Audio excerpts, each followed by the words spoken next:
যারা কুফরি জাদু করে তাদেরকে চেনার উপায় কি?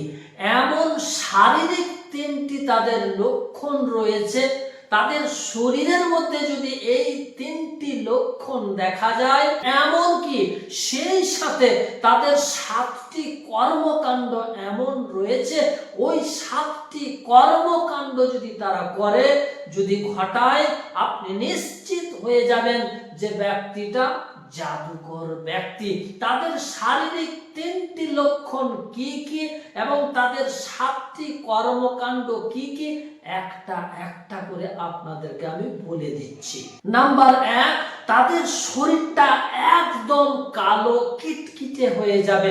রোদে বাতাসে মানুষ কাজ করলে কালো হয়ে যায় ঠিকই, কিন্তু জাদুকর ব্যক্তিদের শরীরের রংটা এবং চেহারাটা এমন বিদঘুটে কালো কুৎসিত হয়ে যাবে, তা দেখতেই তাদেরকে দূর থেকে ঘৃণা বোধ হবে।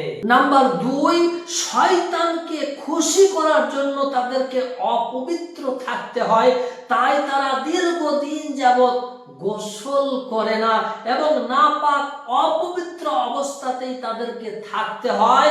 আর এইভাবে থাকার কারণে তাদের শরীর থেকে এক ধরনের তীব্র দুর্গন্ধ বার হয়, যা আতর খুশবু দিয়েও ঢাকা যায় না। নাম্বার 3, নাপাক অপবিত্র থাকতে থাকতে তারা বেশ কিছু কাজ তারা একেবারে করে না, যেমন হাত পায়ের নখগুলো তারা একেবারে কাটে না, মুখে তারা দাঁতন মেসওয়াক ব্রাশ তারা একেবারে করে না, এবং মাথা ভালোভাবে পরিষ্কার না করার কারণে মাথার চুলে তাদের জট পর্যন্ত বেঁধে যায়। আর এ কারণেই তারা এই অবস্থায় থাকে, কারণ পরিষ্কার পরিচ্ছন্নতা তাদের জাদুর শক্তিকে কমিয়ে দেয়।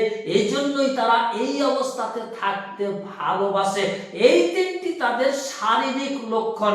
এবার আসি তাদের 7টি কর্মকাণ্ড, যেগুলো দেখলে আপনি বুঝে যাবেন যে ব্যক্তিটা নিশ্চিত জাদুঘর। নাম্বার 1, তারা অসংলগ্ন কথাবার্তা বিড়বিড় করে ফিস ফিস ভাবে এমন কিছু বাক্য তারা উচ্চারণ করবে চুপি চুপি ভাবে, সেগুলো না কোরআন না আল্লাহ রাসূল সাল্লাল্লাহু আলাইহি সাল্লামের শেখানো কোনো দোয়া।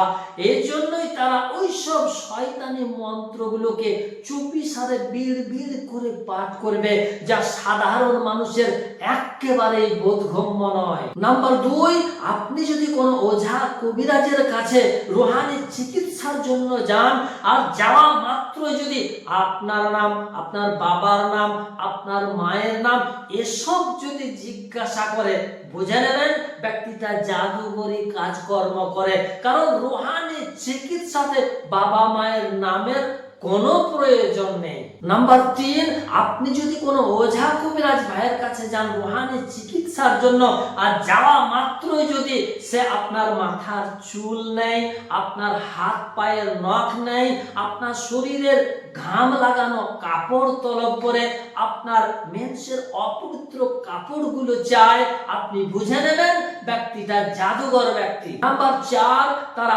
অদ্ভুত অপবিত্র জিনিসের তলব করবে।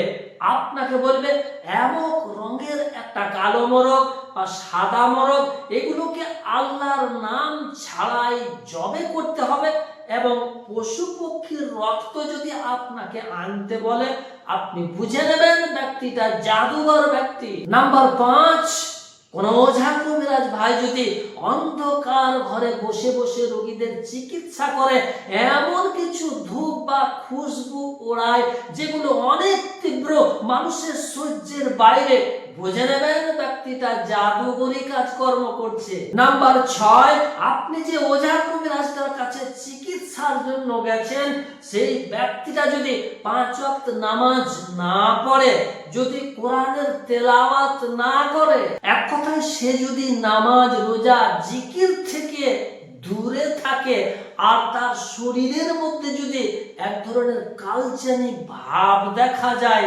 বুঝে নেবেন ব্যক্তিটা জাদুগরি কাজকর্ম করে। নাম্বার 7, এটি সবচাইতে জাদুঘর ব্যক্তি চেনার বড় লক্ষণ, সেটা হচ্ছে তারা কোরআনের অবমাননা করে, কোরআনকে তারা উল্টো দিকে লেখে এবং অপবিত্র জিনিস দিয়ে তারা লেখে।